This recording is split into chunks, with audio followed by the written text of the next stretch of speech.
Hello everyone, welcome to career information. Hindustan petroleum corporation limited ने एक recruitment जारी किया है।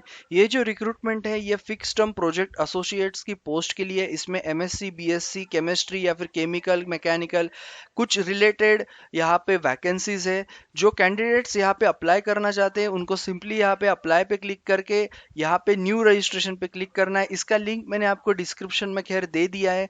बाकी जो भी इनके सिलेक्शन क्राइटेरिया है, एजुकेशनल क्वालिफिकेशन है, जॉब क्या होगा आपका और कितनी सैलरी मिलेगी, वो सारी चीजें आपको इस वीडियो में मैं आगे डिस्कस करूंगा। ओके, तो चलते हैं अभी मेन नोटिफिकेशन की ओर। तो इसका जो मेन नोटिफिकेशन है वो कुछ इस प्रकार है। सबसे पहली इंपॉर्टेंट बात जो है वो है आपका fix term. So it is only for fix term project associate post. Okay, इसका मतलब ये होता है कि आपको स्टाइपेंड जो है स्टाइपेंड मिलेगा या फिर आपको जो भी है आपका जो सैलरी है वो आपका कंसोलिडेटेड सैलरी होगा, फिक्स टर्म बेसिस पे होगा, कोई भी परमानेंट पोस्ट नहीं है यहाँ पे। उसके बाद में आपका एजुकेशनल क्वालिफिकेशन क्या होना चाहिए? MSc BSc chemistry material science, bio sciences, biotechnology, microbiology या फिर डिप्लोमा या फिर पीजी डिप्लोमा आपका, mechanical, automobile, chemical technology, petroleum, refining. और अगर आपका जो डिजायरेबल एक्सपीरियंस यहाँ पे बताया है वो है, अगर आपका डायनोज में है करंट, जो आपका एडी करंट डायनो, उसके बाद में चेसिस डायनो, बीएसवीआई सिस्टम्स, इसमें अगर आपका एक्सपीरियंस है तो अच्छी बात है। उसके बाद में आपके जो क्वालिफिकेशन के जो भी मार्कशीट्स है वो बहुत इंपॉर्टेंट है, क्योंकि इसमें जो आपका एग्रीगेट निकलने वाला है वो पूरे साल पूरे सेमेस्टर का निकलने वाला है, लास्ट ईयर का नहीं होगा सिर्फ। तो 60% आपका होना चाहिए general OBC NC EWS categories के लिए, 50% एससी एसटी पीडब्ल्यूडीज के लिए। ओके, जिनका इंटीग्रेटेड कोर्सेस है वो भी अप्लाई कर सकते हैं।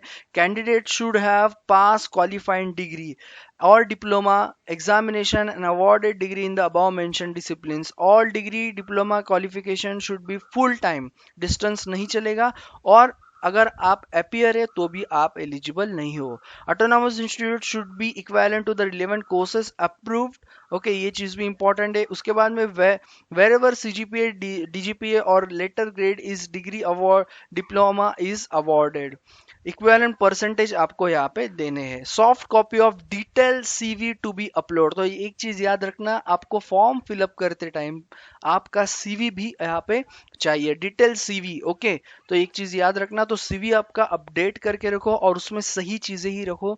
उसके बाद में अगर किसी का टीचिंग एक्सपीरियंस होगा तो वो कंसिडर यहाँ पे नहीं होगा as a relevant work experience. Okay, उसके बाद में अगर हम एज क्राइटेरिया की बात करें तो 28 है। बाकी S C S T OBC के लिए जो भी एज रिलैक्सेशन है, जैसे कि +3 ओबीसी के लिए, एस सी एस टी पीडब्ल्यूडीज के लिए 5 और रिस्पेक्टिवली 10।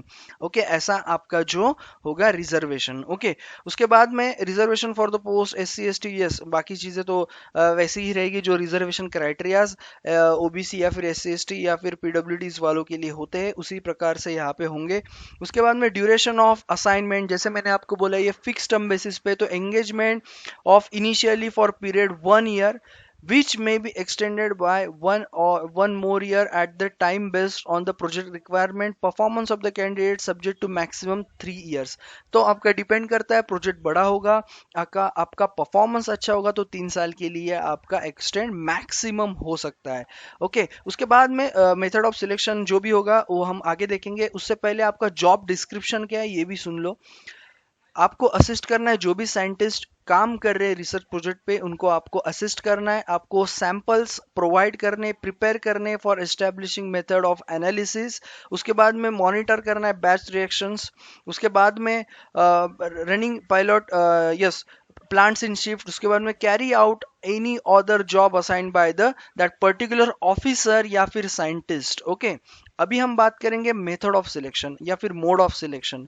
मोड ऑफ सिलेक्शन आपका जो होगा, the selection will be more made on the basis of screening of applications. तो सबसे पहले आपका एप्लीकेशन स्क्रीन होगा, मतलब शॉर्ट लिस्टेड होगा एप्लीकेशन बेसिस पे। जो भी टेस्टिमोनियल्स आपने यहाँ पे, जो भी नॉर्म्स आपने दिए हैं, एलिजिबिलिटी क्राइटेरिया जो भी आपने फिलअप किए हैं, वो शॉर्ट लिस्ट होने वाला है। ओके, ऐसा नहीं है कि आपने डाल दिया और आपका शॉर्ट लिस्टिंग मतलब आपका फिक्स है कि आपको बुलाएंगे। Okay, in the event of number of application being large, corporation will adopt shortlisting criteria to restrict the number of candidates. अगर ऐसा होता है कि बहुत ज्यादा एप्लीकेशन फॉर्म्स आते हैं तो और ज्यादा वो जो भी शॉर्टलिस्टिंग क्राइटेरिया उसको रिस्ट्रिक्ट करेंगे और ज्यादा वो कुछ चीजें यहाँ पे नॉर्म्स डिक्लेयर करेंगे। ओके, उसके बाद में इंटरव्यू को बुलाएंगे, जैसे कि on the basis of higher educational qualification, okay, या फिर on the basis of higher experience in the relevant field, या फिर on the basis of the application screening, on the basis of resume shortlisting, जो भी आप, इसलिए बोला मैंने रिज्यूम बहुत इंपॉर्टेंट है, अच्छे से फिलअप करना,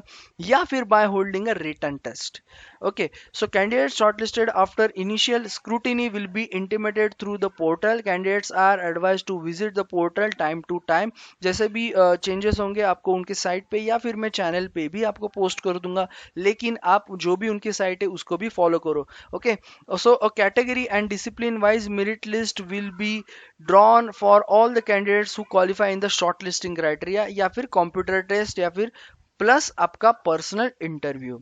and offer of appointment would be as per the vacancies, जो भी SC ST OBC PWD की जो भी वैकेंसी उसके हिसाब से आपको मिलेगा। A category wise merit list scores will be 60% for UR, 54 per, yes, UR and EWS, 54% for OBC SC ST PWD candidates, okay, who qualify।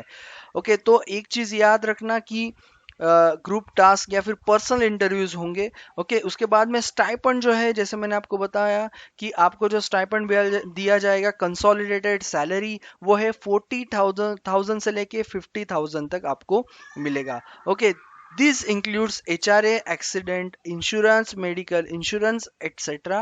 The company does not provide any transport facility for commuting to office। तो ये चीज याद रखना, आपको खुद वहां पे पहुंचना है, कोई भी आपको बस सर्विस वगैरह नहीं है। There is a sharing bus facility which has to be availed by project associate on pay and use basis। जो भी उनके ट्रैवलिंग होगा उसको आपको पे करना पड़ेगा। ओके, तो आपको खुद से पे करना है और मतलब आपका ही, आपके ऊपर ही वो डिपेंडेंट रहेगा। Breakfast and lunch facilities are provided at the office premises. Nominal monthly lump sum amount आपको डिडक्ट, आपकी जो है वो डिडक्टेड हो जाएगी, जो भी और जो भी आपको प्रीमियम मिलेंगे इंश्योरेंस वो भी deducted from the stipend. Okay, उसके बाद में फिजिकल एंड यस, वो तो बहुत इंपॉर्टेंट है, मेडिकल फिटनेस। तो आपका मेडिकल और फिजिकल जो भी है वो वहां पे होगा आफ्टर सिलेक्शन, जो भी आपका शॉर्ट लिस्टिंग होगा प्री एम्प्लॉयमेंट के टाइम पे। ओके, वो चीज याद रखना। फॉर्म फिलअप करना है तो ऑलरेडी लिंक मैंने आपको प्रोवाइड कर दिया है डिस्क्रिप्शन में। ओके, उसके बाद में ये जो PDF है इसका भी लिंक मैंने आपको प्रोवाइड कर दिया है डिस्क्रिप्शन में, तो आपको कहीं पे भी जाने की जरूरत है नहीं। तो अभी हम बात करेंगे क्या क्या चीजें आपको यहाँ पे चाहिए। ऑलरेडी मैंने CV की बात कर दी है, CV आपका लगेगा। उसके बाद में पासपोर्ट साइज फोटो, तो 50 KB के अंडर अंडर आपका जो है वो चाहिए। उसके बाद में including brief description of PhD topic in case of PhD candidates. Okay, यहाँ पे होंगे तो अप्लाई करने वाले। Fill in the online application form with the all relevant carefully, detail once submitted can not be modified. तो scan copy of आपका जो photograph और डिटेल CV, ये चीज चाहिए। Upon completion submit the online application by clicking the submit button at the bottom of the page. You get a system generated unique 12 digit number. Okay, जो reference number होगा please note that for your future reference, future use. Okay, क्योंकि throughout selection process में आपको reference number लगेगा। Candidates are advise to take print out भी निकाल सकते हो, लेकिन हार्ड कॉपी सबमिट नहीं करनी है। Candidates with multiple application for same discipline are to be rejected। Okay, the details filled in the online application जो भी होगा वो फाइनल ही समझा जाएगा। 3 साल का ये मैक्सिमम हो सकता है, पहले 1 साल का होगा। ओके, तो ये है सारी इंफॉर्मेशन रिगार्डिंग दी पर्टिकुलर जो सिलेक्शन इनका प्रोसेस है, रिक्रूटमेंट है, उससे रिलेटेड। लास्ट डेट है 31 अक्टूबर, 11 तारीख से ऑलरेडी फॉर्म फिलअप करना शुरू हो चुका है। ओके, तो यस, जल्दी जल्दी फॉर्म भरो जो भी एलिजिबल है। अगर कोई क्वेरी है तो आप पूछ सकते हो। ओके, सो सब्सक्राइब करना मत भूलना, क्योंकि ये चैनल पे आपको सारी इंफॉर्मेशन इन डिटेल मिल जाएगी, जो भी official private government technical non technical sector के कोई भी वैकेंसीज निकलते हैं। तो ऑलरेडी बहुत सारे वैकेंसीज पोस्ट कर चुके हैं, तो आप जाके चेक कर सकते हो। ओके, अगर आप एलिजिबल हो तो अप्लाई करो, बाकी शेयर करो दोस्तों के साथ। ओके, अगर कोई क्वेरी तो पूछ सकते हैं, दोनों के दोनों लिंक मैंने डिस्क्रिप्शन में दे दिया, अप्लाई ऑनलाइन का, और दूसरा आपका जो लिंक है वो है आपका पीडीएफ का, जो आपका मेन एडवर्टाइजमेंट है। उसके बाद तीसरा जो लिंक है वो टेलीग्राम चैनल का है, इसी चैनल का जो यूट्यूब चैनल, उसका टेलीग्राम चैनल भी आप ज्वाइन कर सकते हो लिंक से। ओके, सो शेयर करो, सब्सक्राइब करो, हिट द बेल आइकन, बाकी इंफॉर्मेशन जो भी अपडेट होगा आपको ये चैनल पे मिल जाएगा। So thank you all and all the best.